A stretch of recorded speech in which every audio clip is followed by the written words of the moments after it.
नौकर का उल्टा मालिक, मालिक का उल्टा नौकर। अब जिंदगी भर मालिक और नौकर उल्टे बने रहेंगे। आप ब्यूटी देखिए कि मालिक और नौकर तो एक दूसरे के कॉम्प्लीमेंट्री हैं उस सिस्टम में। हम एक हिंदी में विलोम शब्द पढ़ाते हैं। हम विलोम शब्द पढ़ाने में क्या बोलते हैं? स्त्री का उल्टा पुरुष का विलोम, आकाश का विलोम धरती, धरती का उल्टा आकाश, दिन का उल्टा रात, रात का उल्टा दिन। मैं इस फोरम से सारे एजुकेटर्स बैठे हुए हैं, पूछना चाहता हूं कि ये तीनों उदाहरण जो मैंने लिए, धरती का उल्टा आकाश, दिन का उल्टा रात, स्त्री का उल्टा पुरुष, ये एक दूसरे के उल्टे हैं या प्रकृति में एक दूसरे के कॉम्प्लीमेंट्री हैं, एक दूसरे को पूर्ण करते हैं, पूरकता में हैं। अगर नेचर के फाइबर में खड़े होकर देखेंगे तो, फैब्रिक में खड़े होकर देखेंगे तो ये एक दूसरे का ताना बाना है, एक दूसरे को पूरा करते हैं। लेकिन क्योंकि हमको बच्चे को ग्रामर पढ़ानी थी, क्योंकि हमारे पास में शायद विलोम शब्द पढ़ाने के लिए उससे बेटर एग्जाम्पल नहीं था, तो हमने अपने, माफ कीजिएगा मुझे ये कहने के लिए, मूर्खताओं के चलते कुछ उदाहरण बच्चों के सामने रख दिए और वो जिंदगी भर उसके माइंड में लॉक हो गए। नौकर का उल्टा मालिक, मालिक का उल्टा नौकर। अब जिंदगी भर मालिक और नौकर उल्टे बने रहेंगे। आप ब्यूटी देखिए कि मालिक और नौकर तो एक दूसरे के कॉम्प्लीमेंट्री हैं उस सिस्टम में। क्या हमारे स्कूल्स में कहीं कॉम्प्लीमेंट्री को समझने का कोई चैप्टर है ताकि बच्चा ये जान सके कि ये तो सब एक दूसरे का कॉम्प्लीमेंट्री है? How beautiful. अगर मेरे मन में ये भावना आ जाए कि मैं जिस कंपनी में काम करता हूं, मैं नौकरी करता हूं, तो मेरा मालिक मेरे कॉम्प्लीमेंट्री है, और मालिक के मन में, और मैं किसी कंपनी का मालिक हूं, तो मेरे मन में ये भाव आ जाए कि ये जो नौकर है, नौकर मीन्स सामान्य शब्द में यूज कर रहा हूं, एम्प्लॉय है, ये मेरा कॉम्प्लीमेंट, ये मुझे कॉम्प्लीमेंट करता है, इसके बिना मेरे कंपनी का अस्तित्व नहीं है, मेरे बिना मालिक का अस्तित्व नहीं है। मेरे अंदर एक नई तरह का कॉन्फिडेंस आएगा, एक अलग तरह की एरोगेंस खत्म हो जाएगी, इंटरपर्सनल बिहेवियर चेंज हो जाएंगे, स्त्री और पुरुष के बिहेवियर चेंज हो जाएंगे। जिंदगी भर उल्टा लगा रहता है। उसके बाद जब पत्रकार बनता है, सबसे पहले 12th का रिजल्ट आने के बाद लिखता है लड़कियों ने बाजी मारी। अरे कंपटीशन कराया था क्या लड़कियां लड़कियों के बीच में? हम एक अनवांटेड एनिमिटी पैदा कर रहे हैं। कुछ कॉम्प्लीमेंट्री सेंसेस हैं समाज में, सब पूरकता में चल रहा है। प्रकृति में तो बहुत कुछ इतना कॉम्प्लीमेंट्री है एक दूसरे का। मैं इसीलिए कहा कि एक पेरेंट के रूप में मैं देखता हूं, एक आप सब लोग पढ़ाते हैं, अगर स्कूल में नहीं पढ़ाते हैं तो बच्चे की जिंदगी में कहीं ना कहीं और से आती है, 360 डिग्री देख सकते हैं। सिंड्रेला की कहानी हम सब लोग पढ़ाते हैं, या सिंड्रेला जैसी कोई और कहानी हम सब लोग पढ़ाते हैं। एक लड़की थी, बहुत खूबसूरत थी, उसका अफेयर था राजकुमार से, या वो राजकुमार को चाहती थी, फिर वो सुंदर नहीं रही किसी कारणवश, उसको कोई श्राप मिल गया, जो भी घटना घटी, दुर्घटना घटी, फिर उसके खराब दिन शुरू हो गए, फिर कुछ अच्छी घटना घटी, वापस उसको सुंदरता मिल गई और वापस उसको राजकुमार मिल गया। यहां कहानी खत्म हो जाती है। हमने अच्छा सोचा होगा कुछ, एक अच्छा वर्ड्स का, अच्छा ग्रामर का, अच्छा क्राफ्ट ऑफ सम, अच्छे राइटअप का क्राफ्ट क्या होता है, एक visualisation of in that appropriate age learning पे क्या होता है, उन सब के बारे में सोच के कहानी इंट्रोड्यूस की। लेकिन उस कहानी का अंतर क्या पड़ा, उस कहानी का इंपैक्ट क्या पड़ा बच्चे पे? उस कहानी का बच्चे पे इंपैक्ट पड़ता है कि इस दुनिया में जीने के लिए सबसे पहली जरूरत है सुंदर दिखना, और सुंदर दिखने के लिए भले ही फेयर एंड लवली लगानी पड़े या किसी के ऊपर तेजाब फेंकना पड़े। आप सोच के देखिए कि आप ही के स्कूल में पढ़ने वाली एक सामान्य सी लड़की, जो मे बी कहीं ऐसे इलाके से या ऐसी परिवार से आती होगी जहां नाक नक्श उतने सुंदर नहीं है जिनको हम अभी सुंदरता की परिभाषा में बैठ के उस कहानी में गढ़ते हैं, उस पर क्या बीतती होगी, उन पर क्या बीतती होगी जिन, और माने यहीं से एक बड़ा सोशल डिवाइड शुरू होता चला जाता है। हमने जानबूझ के नहीं किया, ये अनजाने में हो रहा है हमसे, पर इस जैसे कितनी घटनाएं हम नहीं कर रहे हैं। और आज बंदूकें सिर्फ भारत पाकिस्तान बॉर्डर पे नहीं तनी हुई है, AK-47 घर घर में तनी हुई है, क्योंकि हमने वहां मेहनत नहीं की। और फिर हम कहते हैं इंसान ऐसा होता चला जा रहा है। होगा, बाय डिफॉल्ट होगा, क्योंकि जिस क्लासरूम में हम बच्चे को विद्या ददाति विनयम का गीत रटाते हैं, उसी क्लासरूम में खड़े होकर हम बच्चे को कहते हैं कि you are one of the 40 and you have to be one of the best in the 40।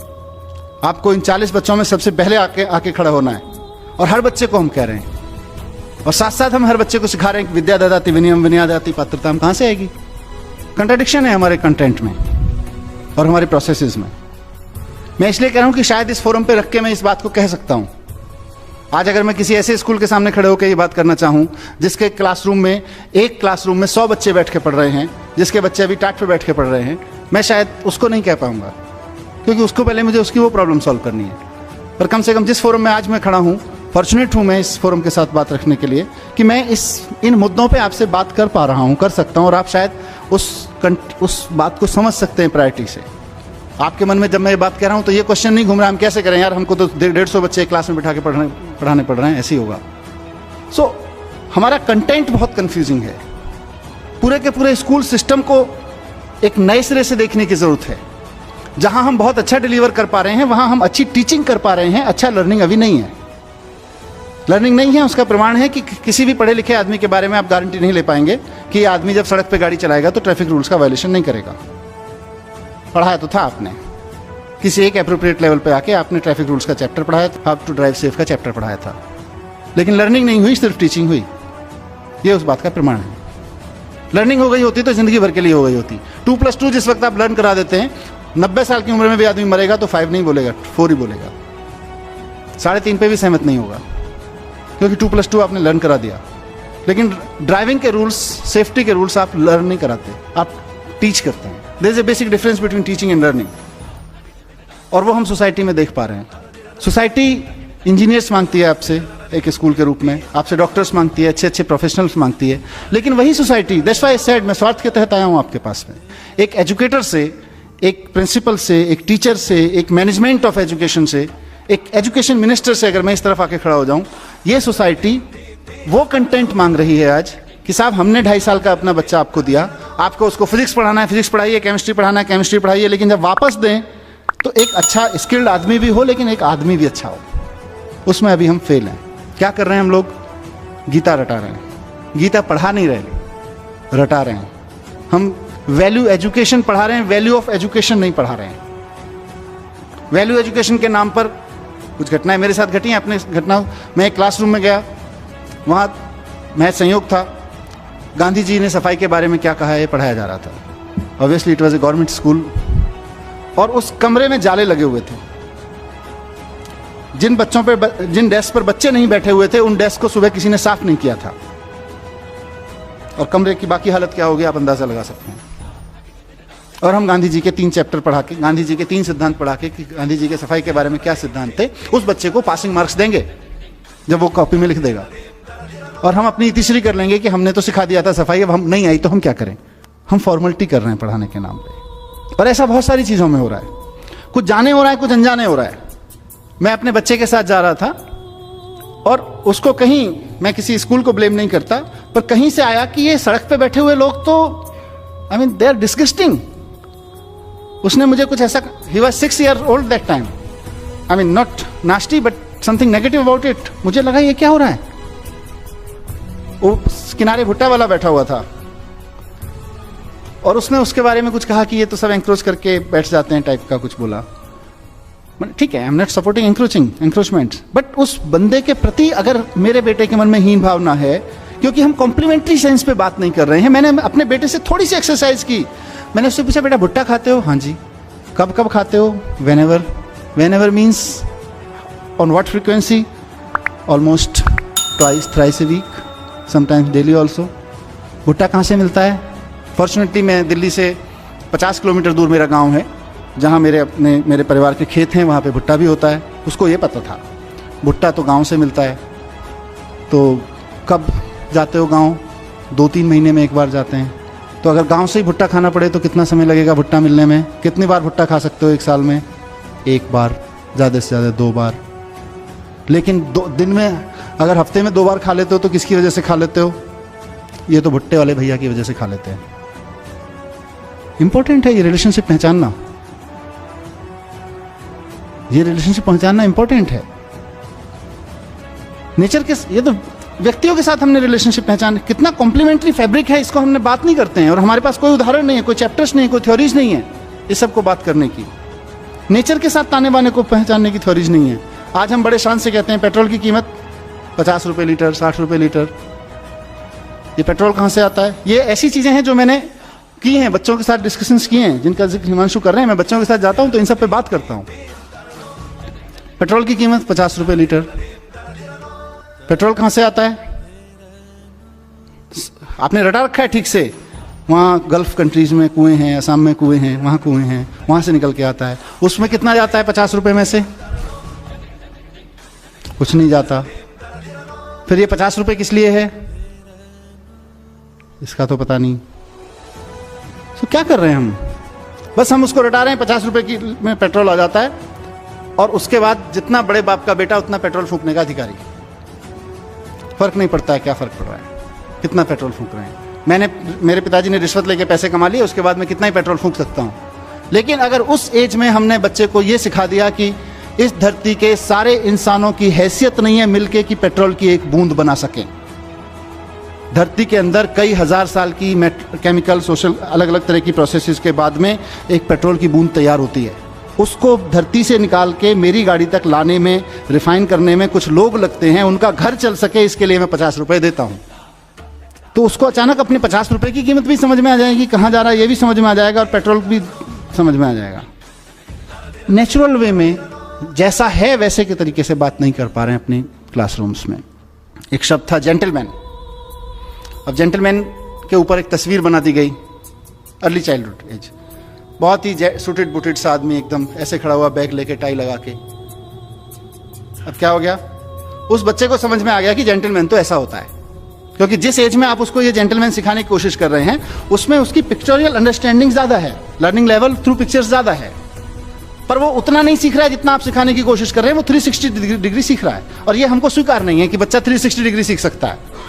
हमको लग रहा है बच्चा तो उतना ही सीखेगा जितना हम सिखाएंगे जी फॉर जेंटलमैन, लेकिन बच्चा तो उस पिक्चर को देख के एक इमेज बना रहा है और जिंदगी भर के लिए कैद करके रख रहा है। उसके बाद उस बच्चे का फादर अगर किसान है, जिंदगी भर अपने पापा को किसान नहीं मान सकता, जेंटलमैन नहीं मान सकता है।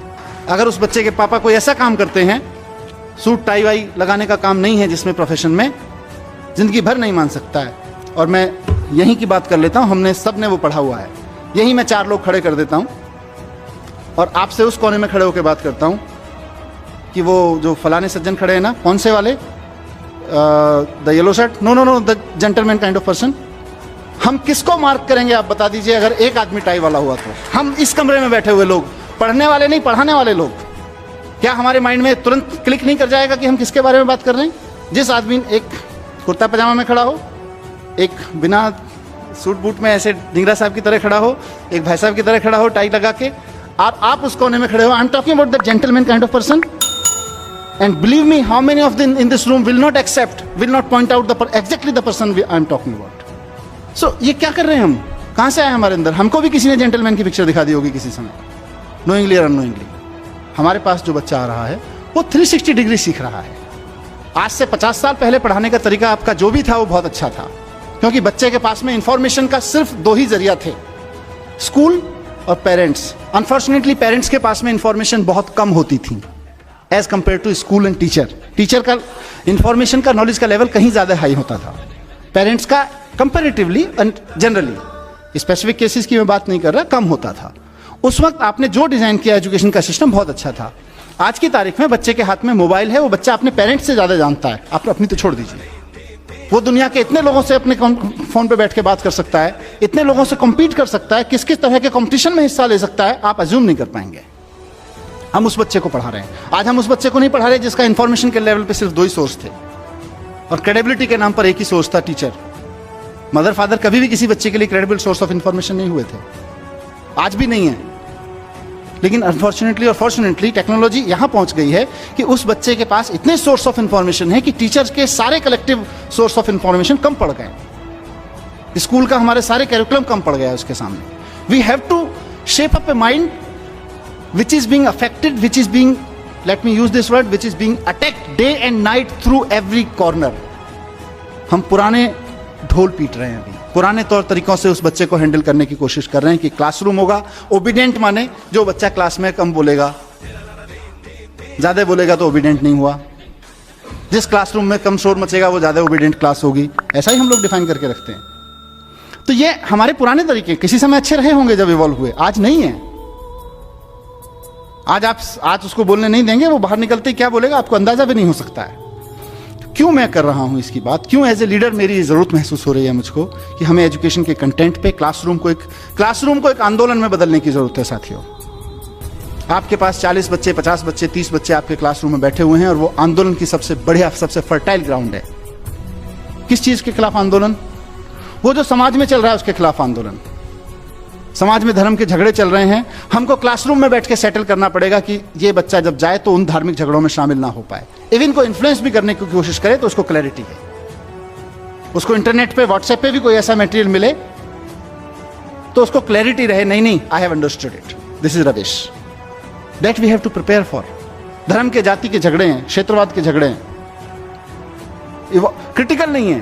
5000 साल पहले जिसने कुछ कह दिया उसी को माने बैठे हैं। नया करने की क्षमता पैदा नहीं हो रही है हमारे बच्चों में। आप देखिए कितने बच्चे हैं जो नया पैदा कर सकते हैं, नया सोच सकते हैं, क्योंकि नया करने के लिए रिस्क चाहिए, रिस्क लेने की क्षमता चाहिए, और रिस्क लेने की क्षमता हम लोग नहीं पैदा कर पा रहे हैं बच्चों में। क्योंकि जब क्लासरूम से रिवॉल्यूशन से पैदा होगा, कॉन्फिडेंस पैदा होगा, नया करने की जिजीशा पैदा होगी, हिम्मत पैदा होगी, तो वो 40 में से 38 बच्चों की में पैदा होगी कम से कम। और उसका नतीजा क्या हो रहा है? एक नेशन जो अपने आप में कॉन्फिडेंट नहीं है, एक सोसाइटी जो अपने आप में अपने थॉट्स पे कॉन्फिडेंट नहीं है, अपने थॉट्स के प्रति क्रिटिकल, अपनी कन्वेंशंस के प्रति क्रिटिकल नहीं है, कुछ नया करने की हिम्मत नहीं जुटा पा रही है। 1500 साल पहले आर्यभट्ट ने कहा था शून्य है, शून्य की खोज की उसने किया, और हमने 1500 साल क्या किया? हमने 1500 साल गाना गाया, जब जीरो दिया मेरे भारत ने दुनिया को तब गिनती आई। हमने गाना गाया, और उसी शून्य का 1500 साल पहले जिस हिंदुस्तान ने शून्य का आविष्कार किया, उसी शून्य का इस्तेमाल अमेरिका और यूरोप के साइंटिस्ट ने करके पूरा साइबर वर्ल्ड उस शून्य में खड़ा कर दिया। हम गाना गाते रह गए, जब जीरो दिया मेरे भारत ने दुनिया को तब गिनती आई। उन्होंने साइबर वर्ल्ड खड़ा कर दिया। आज वो ट्विटर चलाते हैं, फेसबुक चलाते हैं, गूगल चलाते हैं, यूट्यूब चलाते हैं। हम अपने लड़के लड़कियां नौकरी करने भेजते हैं उनके यहाँ पे, और हम कहते हैं कि हम तो बहुत महान देश थे पहले से। हम अच्छा हमने किया है, काफी कुछ किया है, ऐसा नहीं है कि एजुकेशन में कुछ नहीं हुआ। मैं with due respect to every educator मैं कहना चाहता हूं कि एजुकेशन की आज तक की बहुत अचीवमेंट हैं। आज मैं अगर आपके सामने खड़ा होकर इस मंच से बोल पा रहा हूं और आप में से कोई इस बात को लेकर क्वेश्चन नहीं कर रहा है कि ये जो आदमी इतनी बड़ी बड़ी बातें यहां कर रहा है, इसका धर्म और जाति क्या है, वो एजुकेशन की अचीवमेंट है आज हमारे। आज आपके सामने कोई आदमी इंटरनेट यूज करता है और आपके मन में कभी भी ये सवाल नहीं उठता, मतलब आपके माने समाज के मन में, समाज में किसी के मन में ये सवाल नहीं उठता है कि इंटरनेट यूज करने वाले की जाति क्या है, जरा पूछ के तो देख लें, इस जाति के लोगों की हिम्मत कैसे हुई इंटरनेट यूज करने की। आज ये क्वेश्चन नहीं बचा है समाज में, वो एजुकेशन की वजह से है। 500 साल पहले गुलाम खरीदना और रखना या गुलाम की तरह बिकना समाज की स्वीकृति में था। आज कोई भी व्यक्ति इस बात को स्वीकार करने को तैयार नहीं है अपने सामने किसी गुलाम को बिकते हुए देखकर। खुद के लिए गुलाम होकर बिकना या खुद के लिए गुलाम खरीदना तो अलग छोड़ दीजिए, ये एजुकेशन की अचीवमेंट है। लेकिन जहां नहीं पहुंचे वहां का चर्चा करना जरूरी है। जो छूट गया एजुकेशन से वो बहुत क्रिटिकल है और वो बहुत स्लो है। इसीलिए मैंने कहा हम अतीत के गुणगान में बहुत लग गए हैं। हिंदुस्तान की सबसे बड़ी प्रॉब्लम यही है कि हम अतीत का गुणगान बहुत करते हैं। हमारे यहाँ आर्यभट्ट हुए थे, अरे सर जी आर्यभट्ट हुए थे, उसके बाद हमने क्या किया? आर्यभट्ट तो होके चले गए। मुझे कई बार लगता है कि अगर आइंस्टाइन हिंदुस्तान में पैदा हुए थे तो हिमालय में एक मंदिर बना देते हम लोग उसका, और समझा रहे होते अपने बच्चों को 14 कोस की परिक्रमा है, सीधे चले जाओगे, पेट के बल लेट के जाओगे तो जल्दी साइंस समझ में आ जाएगी। पैदल जाओगे तो इतने दिन लगेंगे साइंस समझने में, हेलीकॉप्टर से चले गए तो इतने दिन लगेंगे साइंस समझने में। मैं किसी धर्म और किसी मान्यता का अपमान नहीं करना चाहता हूं, उनकी सबकी एक साइंस है। हमने अपनी साइंस के चक्कर में वो साइंस भी खो गई। हम सिर्फ चालीसाएं रट रहे हैं, आइंस्टाइन चालीसा, आर्यभट्ट चालीसा, और हम चालीसाओं का देश बन गए। हम नया सोचने की क्षमता खत्म कर दी है। इस सभा के माध्यम से, जैसा मैंने शुरू में कहा, कि एक बहुत बड़ा स्वार्थ मुझे यहाँ पे खींच के लाया है, और मेरा वो स्वार्थ है साथियों, मेरा एक सपना है कि इस देश की पॉलिटिक्स में एजुकेशन एक बड़ा मुद्दा बने, इस देश की सोच में एजुकेशन एक बड़ा मुद्दा बने। मैं एक ऐसे दिन का सपना देख रहा हूँ कि हमने बड़े बड़े तरह के इलेक्शन देखे हैं। हम आ गए तो गरीबी हटा देंगे, हम हटा गए तो हिंदुओं को राज दे देंगे, हम आ गए तो मुसलमानों को राज दे देंगे, हम आ गए तो सिख इनका ये कर देंगे, उनका ये कर देंगे। हमने अलग अलग तरीके के अलग अलग रीजनल